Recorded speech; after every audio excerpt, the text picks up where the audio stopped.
Good. Good afternoon, everyone. I'm Joshua Politis from Transport Capital. I think we have so many people attending this time, and my colleague Philip did a good job yesterday, so I don't think I need to introduce ourselves very much, but we have Ioannis here, the CEO of Signal Group. And Ioannis, I just want to start. I mean, you have a fantastic background. I mean, starting as a aeronautical studying or getting a master's in aeronautical engineering, and ending up, you know, founding a shipping company with a strong focus on technology, and obviously coming, you know, with your DNA from a very prominent shipping family. So can you just tell us a little bit about, you know, your career path and how you got there? Hi, everyone.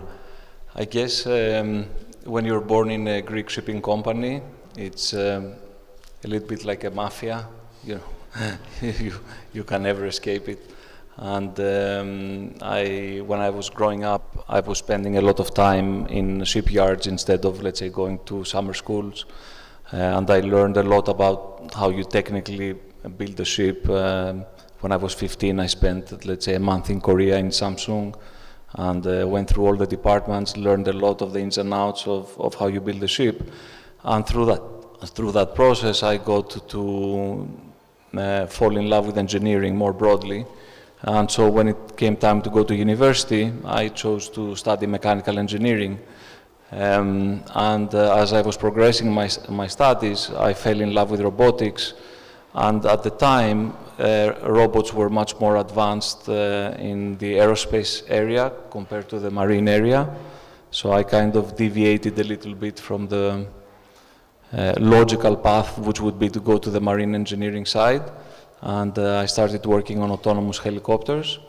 Little did I know that a lot of the mathematics that go behind autonomous helicopters could actually be applied in commercial shipping as well. And that's the power of mathematics.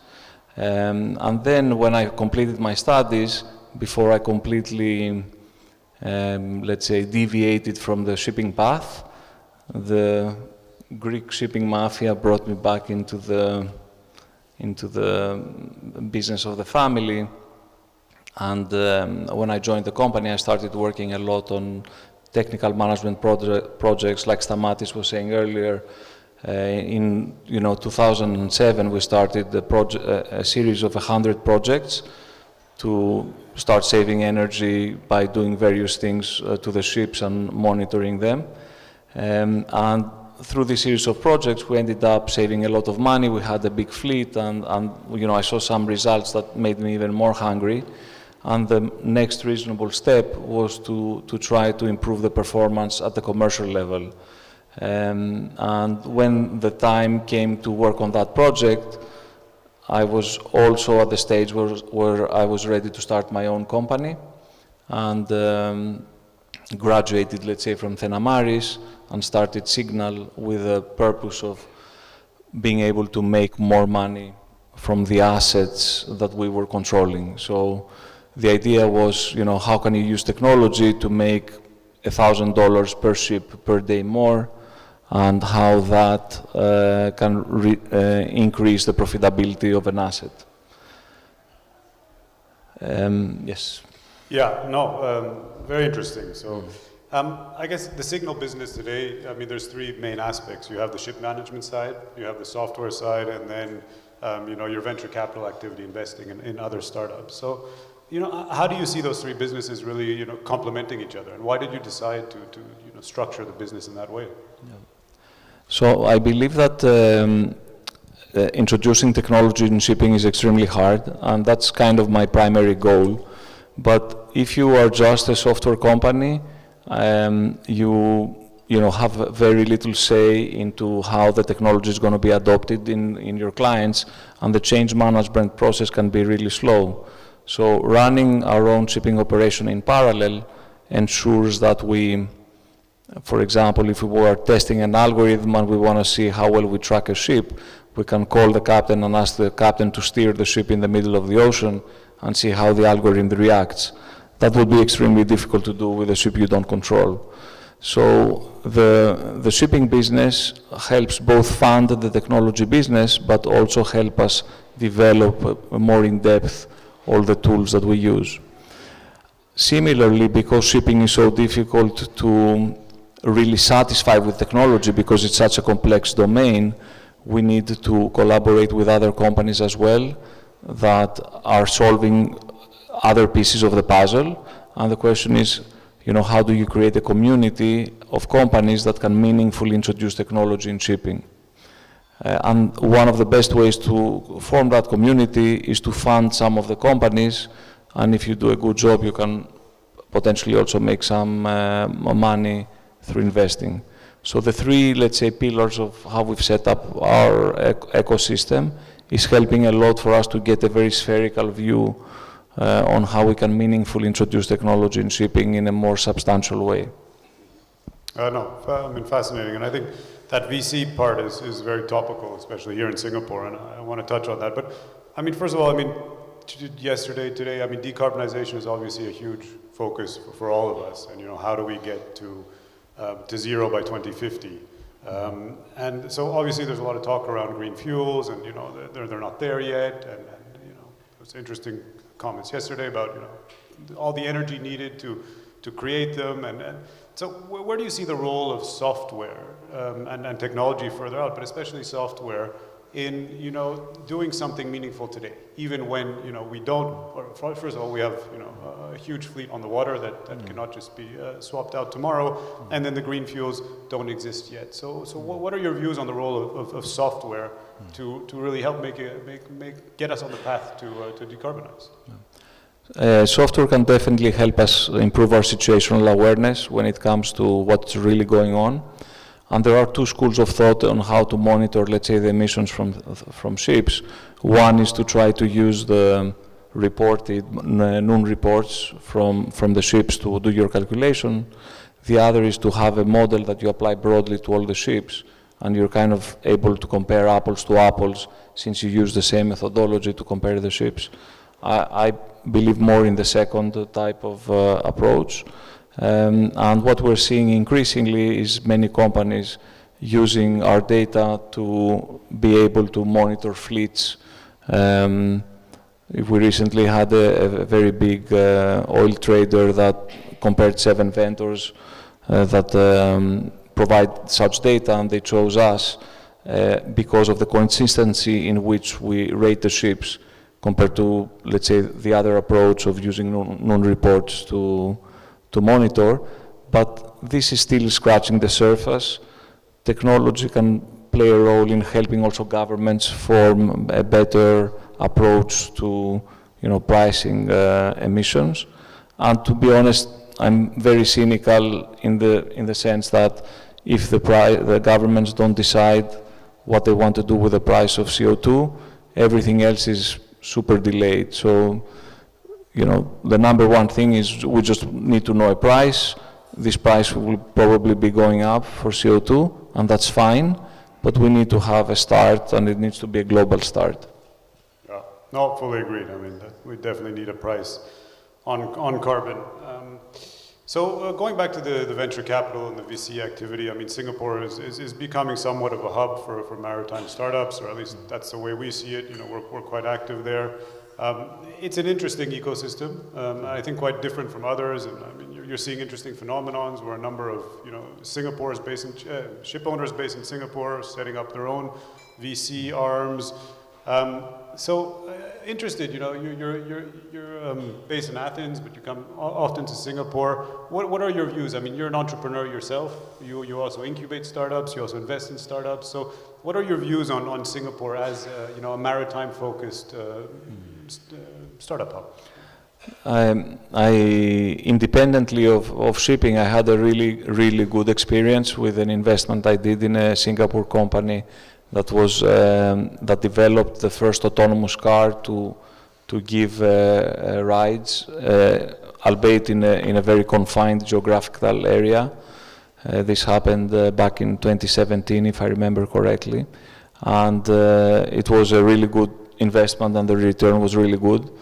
And for me, it was a wake-up call through a different industry that Singapore was willing to allow an autonomous car to run in a small area, but potentially also, with the risk of hitting someone, right? Because autonomous cars are not perfect.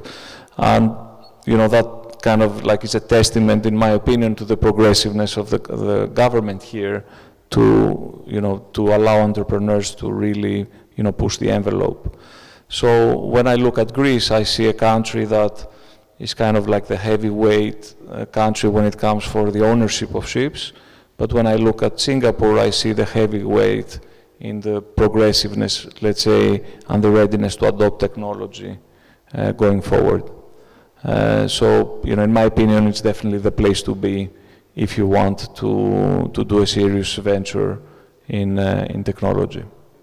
Yeah, no, I think so. And speaking to a lot of the startups here, they really think so. And I think Singapore was also probably one of the first to do drone deliveries. So they've been really innovative. But I guess going to that question as well, you've both incubated startups within your company, you started up your own, and you invest in others. So maybe just thinking about venture capital in general for the maritime industry. I mean, I guess the first question is, is it a good business for venture capital, right? I mean, is the industry big enough? Is this really something for venture capital? Unfortunately not. But I can explain. I think it's not very good in terms of an investment for VC because it doesn't have the high-paced growth. So the sales cycles for you to sell software to a shipping company is usually quite painful. Also the ticket size for the software that you can sell is usually in the tens of thousands of dollars and not in the hundred thousands of dollars, which is the typical SaaS, let's say, sweet spot. So we're both lagging as an industry in how much we're willing to pay for software, and also we're lacking in terms of the number of clients that are out there. So it's a little bit like developing medicine for, an issue that it does not occupy many people. And it's also expensive medicine to develop. So what you need to do is set up more a company not to fail, rather than to try to set up a company that has hyper growth with venture capital firms that don't understand the slowness of the change management process of the industry. So that's kind of the negative side. On the positive side, I hear shipping always being, criticized for being behind the curve with technology, and I kind of hate that. So I think that some of us that have the financial capability, and the good thing is there are many people like that in shipping, could be a little bit more adventurous in investing patient capital that will solve some of these problems longer term, and it would be amazing one day if shipping ended up being one of the avant-garde industries when it comes to technology and not kind of always being last in the race and criticized. Yeah, and look, I agree a lot, and I think it's also interesting, right? I mean, you have this phenomenon, which I alluded to, a lot of specialized shipping people setting up kind of VC arms, right? Mm-hmm. Which is not the case for many industries. That is not always good. But we're also seeing, talent come in or being recruited that, have that more venture capital focus, and combining the two, I think makes a lot of sense, right? And I guess you probably will never see the big VC firms come in if the product is only specialized in shipping, but it's not that, there are fundamental differences, but it's not fundamentally different either. And so maybe the big successes will be the ones that can start in shipping and then move out, right? Absolutely, and the most pronounced category like that is the logistics space, and it's the only space that has really attracted some serious capital till now. One example in a company that we've invested in is that now in the A round of the company, we're getting a really, top 5 firm out of the US that is investing, but that's in the logistics space. And the other huge example that a few of you might have heard before is called Flexport, where the Vision Fund invested in. And, I think that goes to show that the appetite is there for logistics, but not so much yet for bulk commodities. Yeah, no, I agree. But I guess this question on, recruiting and bringing young people in, because shipping is not, as much as we all love the industry, is not necessarily top of mind of young, engineers or people coming out of university today. And we wouldn't have a fair fight competing with a Google or a Facebook to attract them. So, what can we do more? How can we improve that we really bring in these creative young minds to the industry and to come up with these solutions? In Greece, because shipping is king or queen, depending on how you think about it, we can get the smartest Greek people to work on hard math problems with regards to shipping. I think the same is true in Singapore as well. So because, one of the things that defines both Greece and Singapore is that shipping is kind of at the core of, let's say, the economy of the country. And that means that you can get the local talent to, let's say, work on it. But I agree, it's not very easy to compete for a graduate from Stanford who's American and has an option to go to Google to decide to do a startup in shipping. If academia is a leading indicator, we are getting more and more schools like Stanford or like ETH in Zurich that are looking to do research regarding, the global supply chain and bulk shipping as well. So that is encouraging that people are seeing the beauty, let's say, and the difficulty in the math problems. The question is if the money is going to be there, if the patient capital is going to be there.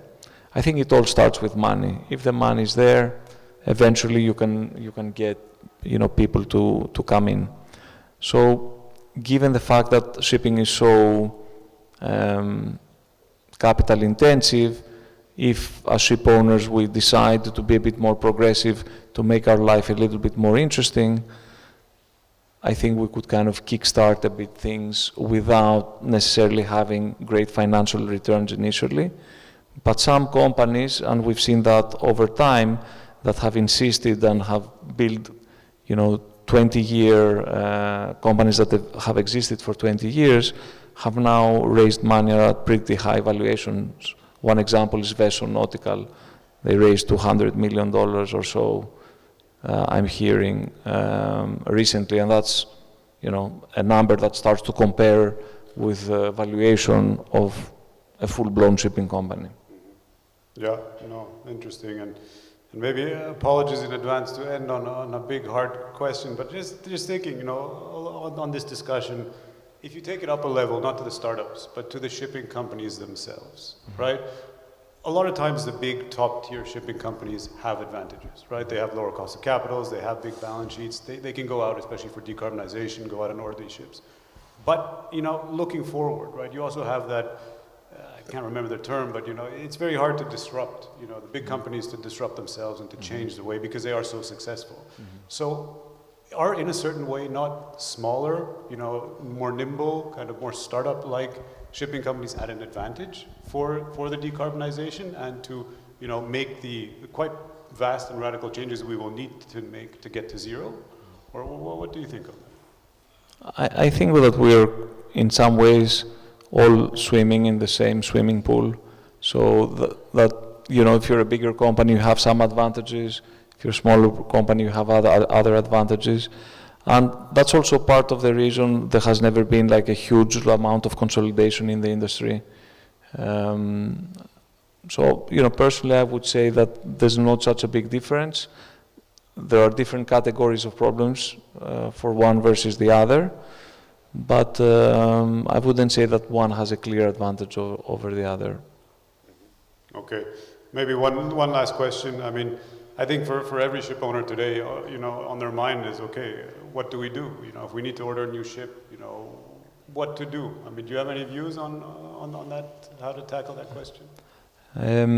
I think I would just try to have, let's say, let's say I would make, for example, sure that you can install a C-type tank on the deck for LNG, or to have an engine that, with a few modifications, can consume LNG. But more broadly, LNG is just an example of how you need to create optionality on the asset to be able to follow the market changes. So, I mean, the same applies for our houses. In Greece, many people switch to natural gas. Now they wish they could go back to oil. If you manage, to have that duality, let's say, and optionality in the way you set yourself up, I think optionality is proving itself to be more valuable in the long term because, as it was said before, there are political risks. There's a lot of volatility. We live in a complicated world. The best way to maneuver through a complicated world is to create a lot of optionality for yourself. Yeah, no, I fully agree. I think, that's the key word for the next decade at least, right? We all be, not only in the ships, but in our businesses and elsewhere to tackle that. Well, thank you very much, Ioannis. This has been a fascinating conversation, and yeah. Thank you for having me.